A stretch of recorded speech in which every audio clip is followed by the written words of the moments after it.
ಮಾತನಾಡೋ audio viral ಆಗಿದೆ. 15% 55% commission ಕೇಳ್ತಾರೆ. 63 ಕಾಂಗ್ರೆಸ್ ಸರ್ಕಾರ ರಾಜ್ಯದಲ್ಲಿ ಅಸ್ತಿತ್ವ ಬಂದಾಗಿನಿಂದ ಭ್ರಷ್ಟಾಚಾರದ ಮುಖೇನ ಕಾಂಗ್ರೆಸ್ ಪಕ್ಷದ ಹೈಕಮಾಂಡಿಗೆ ಹಣ ಸಂದಾಯ ಮಾಡುವಂಥದ್ದು ಹಿಂದಿನಿಂದ ಕೂಡ ಹೇಳ್ಕೊಂಡು ಬಂದಾಯಿತು. ರಾಜ್ಯದಲ್ಲಿ ಕಾಂಗ್ರೆಸ್ ಸರ್ಕಾರ ಅಧಿಕಾರಕ್ಕೆ ಬಂದರೆ ಅವರ ಹೈಕಮಾಂಡಿಗೆ ATM ಪರಿವರ್ತನೆ ಆಗ್ತದೆ ಅಂತೇಳಿ ಎಸ್.ಟಿ. ಡೆವಲಪ್ಮೆಂಟ್ ಕಾರ್ಪೊರೇಷನ್ ವಾಲ್ಮೀಕಿ ಅಭಿವೃದ್ಧಿ ನಿಗಮದ ಹಗರಣದಲ್ಲಿ ಯಾವ ರೀತಿ 100 ಕೋಟಿ ಪೋಲಾಯಿತು, ಅದಾದ್ಮೇಲೆ ಒಂದಾದರಂತೆ ಒಂದಂತೆ ಇವತ್ತು ಹಗರಣಗಳು ನಡೀತಾ ಇರುವಂಥದ್ದು. ಸೊ ಹೈಕಮಾಂಡನ್ನು ತೃಪ್ತಿಪಡಿಸೋದಕ್ಕೆ ಒಂದು ಕಾಂಟ್ರಾಕ್ಟರ್ ಹತ್ರ ವಸೂಲಿ ಮಾಡುವಂಥದ್ದು, ಕಾಂಟ್ರಾಕ್ಟರ್ ಅಸೋಸಿಯೇಷನ್ ಅಧ್ಯಕ್ಷರು ಕೂಡ ಪತ್ರನ ಬರೆದಿರುವಂಥದ್ದು ಕೂಡ ನಮಗೆಲ್ಲ ಗಮನದಲ್ಲಿದೆ. ಹಾಗಾಗಿ ಭ್ರಷ್ಟಾಚಾರ ಬಿಟ್ಟರೆ ರಾಜ್ಯ ಸರ್ಕಾರದಲ್ಲಿ ಏನೂ ಕೂಡ ಅಭಿವೃದ್ಧಿ ಕೆಲಸಗಳು ಆಗ್ತಾ ಇಲ್ಲ ಅನ್ನೋದು ಸತ್ಯ. ಅಲ್ಲ, ಬಡವರಿಗೆ ಸಿಗಬೇಕಾದಂಥ ಔಷಧಿ ಸಿಗ್ತಾ ಇಲ್ಲ ಸರ್. ಆದರೆ ಬಡವರಿಗೆ ಬಡವರಾದ್ರೇನು ಶ್ರೀಮಂತರಾದ್ರೇನು ಇವರಿಗೆ ರಾಜ್ಯದಲ್ಲಿ ಇವತ್ತು ಲೂಟಿ ಮಾಡಿ ಖಜಾನೆಯನ್ನು ಖಾಲಿ ಮಾಡಿ ಕಾಂಗ್ರೆಸ್ ಹೈಕಮಾಂಡ್ಗೂ ಕೂಡ ತೃಪ್ತಿಪಡಿಸಿ ತಾವು ಅಧಿಕಾರದಲ್ಲಿ ಮುಂದುವರಿಬೇಕು ಒಂದೇ ಹೊತ್ತು ಈ ಸರ್ಕಾರದಲ್ಲಿ ನಡೀತಾ ಇರುವಂಥದ್ದು.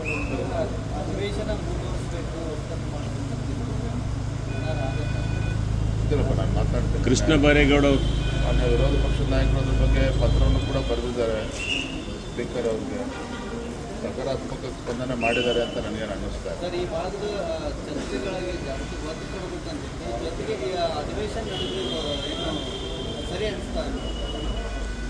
ಪಾಪ ನೀವು ಮುಖ್ಯಮಂತ್ರಿಗಳ ಪರಿಸ್ಥಿತಿಯನ್ನು ಅರ್ಥ ಮಾಡ್ಕೊಳ್ಳಿ. ಇದು ಔಟ್ ಗೋಯಿಂಗ್ ಚೀಫ್ ಮಿನಿಸ್ಟರ್. ಯಾವಾಗ ರಾಜೀನಾಮೆ ಕೊಡ್ತಾರೋ ಯಾರಿಗೂ ಕೂಡ ಅದ್ರ ಬಗ್ಗೆ ಮಾಹಿತಿ ಇಲ್ಲ. ಮುಖ್ಯಮಂತ್ರಿಗಳ ಮಾತಿನ ದಾಟಿಯನ್ನು ನೋಡಿದ್ರೆ ನಿಮಗೆ ಅರ್ಥ ಆಗ್ತದೆ, ಹೋಲಿ ಬಿಡಪ್ಪ ಪಾಪ ಎಷ್ಟು ದಿನ ಇರ್ತಾರೆ ಅಂತೇಳಿ ಎಲ್ರಿಗೂ ಅನಿಸ್ತಕ್ಕಂಥ ಸಹಜ. ಹಾಗಾಗಿ ಒಬ್ಬ ಔಟ್ ಗೋಯಿಂಗ್ ಚೀಫ್ ಮಿನಿಸ್ಟ್ರಿಂದ ಈ ಸದನದಲ್ಲಿ ಏನೇ ಚರ್ಚೆ ಆದರೂ ಕೂಡ ಪರಿಹಾರ ಸಿಗ್ತದೆ ಅನ್ನೋ ಆಶಾಭಾವನೆ ನಮಗೇನು ಇರಲಿಲ್ಲ. ಆದರೂ ಕೂಡ ಕೊನೆ ನಾನು ಯಾವಾಗಲೂ ಕೂಡ ಒಂದು ಮಾತನ್ನು ಹೇಳ್ತಾ ಇದ್ದೆ, ಮುಖ್ಯಮಂತ್ರಿಗಳಾಗಿ ಎಷ್ಟು ದಿನ ಕುರ್ಚಿಲಿ ಕೂರ್ತೀರ ಅನ್ನೋದು ಮುಖ್ಯ ಅಲ್ಲ, ಆದರೆ ಆ ಸ್ಥಾನದಲ್ಲಿದ್ದಾಗ ಏನು ರಾಜ್ಯಕ್ಕೆ ಒಳ್ಳೆ ಕೆಲಸ ಮಾಡಿದ್ದಾರೆ ಅನ್ನೋದು ಮುಖ್ಯ. ಆಗ ನಮಗೆಲ್ಲ ಒಂದು ಕಡೆ ಸಿದ್ದರಾಮಯ್ಯವರ ಕೊನೆ ಅಧಿವೇಶನದಲ್ಲಾದರೂ ಕೂಡ ಉತ್ತರ ಕರ್ನಾಟಕ ನಾವು ಕೂಡ ಚರ್ಚೆ ಮಾಡಿದ್ವಿ. ಬಸವರಾಜ ಬೊಮ್ಮಾಯಿಯವರು ಮುಖ್ಯಮಂತ್ರಿಗಳಿದ್ದಾಗ ಈ ಭಾಗದ ಬೆಳಗಾವಿ ಜಿಲ್ಲೆ ನೀರಾವರಿ ಯೋಜನೆಗಳ 14 ಯೋಜನೆಗಳನ್ನು ಕ್ಲಿಯರೆನ್ಸ್ ಕೊಟ್ಟಿದ್ರು. ಕ್ಯಾಬಿನೆಟ್ ಅಪ್ರೂವಲ್ ಆಗಿ ಫೈನಾನ್ಸ್ ಅಪ್ರೂವಲ್ ಆಗಿರೋದು ಕೂಡ ಕಳೆದ 2.5 ವರ್ಷದಲ್ಲಿ 10% ಪ್ರಗತಿ ಕೂಡ ಆಗದೇ ಇರುವಂಥದ್ದು. ಕಳೆದ 2.5 ವರ್ಷ ಏನೋ ಮಾಡದೇ ಇರತಕ್ಕಂಥವ್ರು, ಯಾವುದೇ ಅಭಿವೃದ್ಧಿ ಕೆಲಸ ಮಾಡದೇ ಇರುವಂಥ ಸಿದ್ದರಾಮಯ್ಯನವರು ಈಗಿನ 2 ವಾರದಲ್ಲಿ ಏನು ಮಾಡ್ತಾರೆ? ಕೊನೆ ಅಧಿವೇಶನ ಸರ್, ಇದೇ ಕೊನೆ ಅಧಿವೇಶನ.